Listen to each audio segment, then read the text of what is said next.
Hello, everybody. So the other week, I did a presentation on forecasting in the online forum for hoteliers, and I thought I'd share it with a wider audience. So my greatest mentor when I started in finance said to me that the most important thing in any hotel is understanding the revenue. By understanding revenue, where it comes from and how it is achieved will help us to improve that revenue and control the costs accordingly. So I'll just share my little screen with you. Here we go. So first of all, why do we forecast? Why do we need to forecast? Well, even the most comprehensive budget, once it's actually been signed off, is probably out of date on a month-to-month basis. Being able to budget 15 months in advance in an industry which is fairly mobile, and on top of that, at the moment, with something like a pandemic, it is really not possible. So you need a more up-to-date version of your figures. There's nothing worse, most demoralizing even, for a team to be able to push towards a budget that they just know they can't ever reach. And there's nothing more demotivating than having a budget that's far too low. So I always relate the budget to the roadmap. When you want to take a journey, you sit and have a look at the roadmap and say how you're going to get there. But once you get on that journey, there's always going to be accidents, roadworks. You may even lose your way.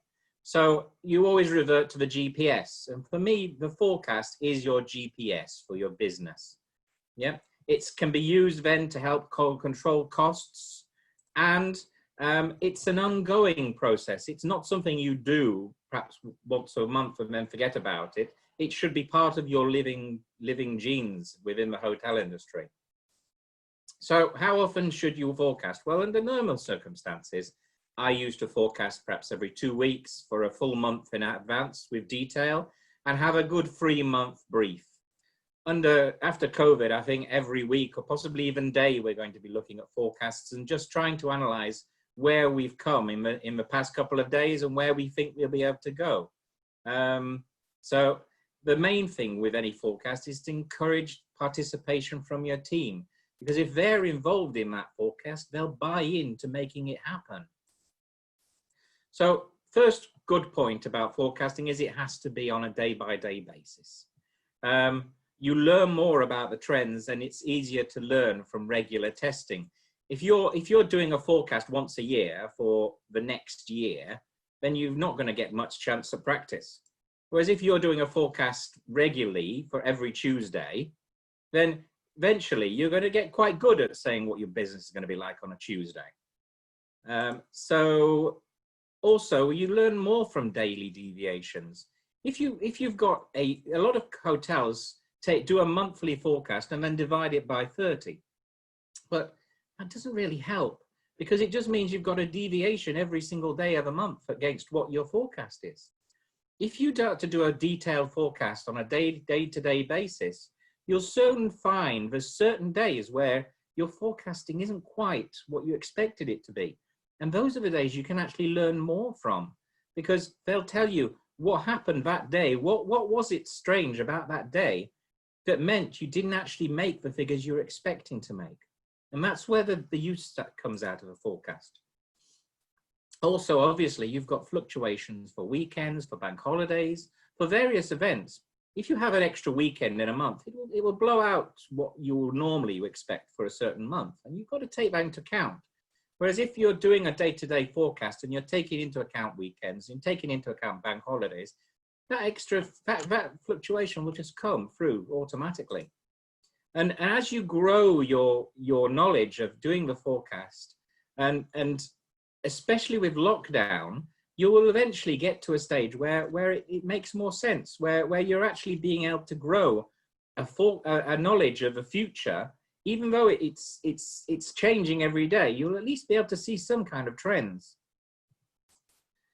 Obviously, if you do a day-by-day cost forecast, sales forecast, you'll be able to compare that with your day-by-day costs, your food costs, your payroll costs. You'll be able to see just which days you're falling short on your cost control, or which days you've got a bit of slack. And that will help you so that at the end of the month, you don't get any surprises. Also, I think it's very important that you link whatever forecast you have to your monthly reports, your daily reports. So I on my daily reports always have an updated monthly projection of where I'm expected to be. And I usually compare it to the point at the original point of the month, where I thought we would be through forecasting, as well as obviously comparing to last year and budget. And on a day-to-day basis, if your budget is there, your forecast is there, what you really expected to happen on that day, and you can see there's deviations, then it helps you to learn what's happening in your business, helps your staff to learn how things are changing in the business and where perhaps they went wrong. Was there less covers because there was less residents, or what? You know, it's that benefit of a forecast that'll help your business to grow, and it will create better buy-in and motivation from your team. And what I tend to do if things are really looking tough, then I perhaps set one day's forecast just a little bit weaker, so that we achieve it, and then I'll make a song and dance about it. Hey, free donuts for everybody. But doing that with the team will give them that extra motivation to get those figures when it's really much tougher. You can't just pluck figures out of thin air. There's no way you can build a forecast based on what I think will happen. You have to base it on solid figures, and particularly on the OTB and where you think you're going to pick up. So most front office systems, the PMS will allow you to take out a report of what's on the books for the next 12 months, which you can, with formulas, you can then integrate into any sort of format of forecast you want. And from there, I always keep a copy of the last on the books figures, because then I can see where I might have had a bit of pickup, how much pickup. It'll help me to see into the future, possibly a weekend where I need to put a restriction on the number of nights, so I don't have a Friday which is dead because the Saturday's selling really well. And it becomes part of your revenue management system. And then build it on what you expect to pick up. Obviously, the rate you'll be picking up may be a lot different from what you've sold from the past. So it's no use based it on what your on the books figure it is. It should be based on what you're actually selling at now and what you think you can sell at. And the actual pickup rooms should be based on something that makes sense. Normally, perhaps it would be based on the budget minus the OTB. Perhaps at the moment, we need to base it on previous days. Previous Tuesdays will always be more or less the same, or with a slight pickup each time, growing and growing. But you will learn as you go along what are the best formulas to put into that pickup. And that will help you to grow the accuracy. By testing these formulas, by testing which pickup formula to use, you will get slower, better at forecasting and better at producing figures which your team can actually work to as a solid goal. The other side is to use KPIs. When you're in the F&B area of the business, well, you know how many sleepers, you forecast how many sleepers you're going to have. You should know roughly what your capture rate is for those sleepers, how many will actually come down to dine in the evening. And you should also have a rough idea of how many non-residents you get in on a particular day of a week. And average spends, food and beverage. These are all figures which should be on your daily report and should be in your mind at all times. And that's a simple calculation to give you a solid figure to base your forecast revenue on for that day. Yeah. And by doing that, you can then see, well, what's changed? So if you have got more covers, yeah, is it because there were less residents and more non-residents, or were there more residents? What happened to make more residents come down to eat than a normal day? Did you run some kind of promotion? or if it was more non-residents, was there a special occasion which you hadn't considered into the mix? Because that will help you the next time these things occur to build a better forecast and to be more sure about what the revenue you're going to be getting.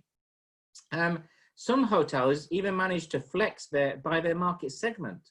We all know that a leisure guest will have a different capture rate than a conference guest, and possibly even a different average spend on food. If you can channel that information into your forecast, then when you have conference guests in, you'll be able to have a much clearer idea of where your business is going to be, possibly not have to have as many restaurant staff in those periods, or I'll assign them to the sort of conference side of a business so that you're not wasting money on payroll. You need to study the differences.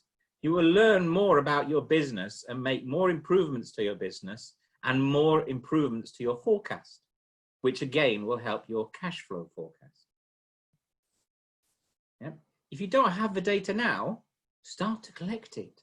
Learn the relationships which have more effect on your business and which statistics are more important to your business, and make sure you have those figures every day of the month, every day of the year, and that you're collecting them and that you're seeing how that relationship grows, because that will help you to improve your business. Eventually, your forecast can become your budget. You could be forecasting 12 months in advance and just press the button and say, yep, that's fine, that's the next 12 months, that's my budget. Let's look at the costs. Yeah.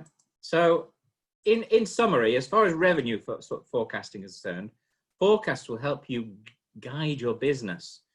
Detail does not have to mean more work. It's formulas, it's getting reports out of your systems that exist. By building a forecast based on KPIs, you will learn more about your business. And the more time you spend on getting it right to start with, the quicker it will be later on, and even the quicker to build your budgets. So anyway, I hope you've enjoyed that little clip as for forecasting, and I hope it's been of some use to everybody. And I look forward to giving future examples of parts of the finance function, which actually really everybody should know about. Thank you.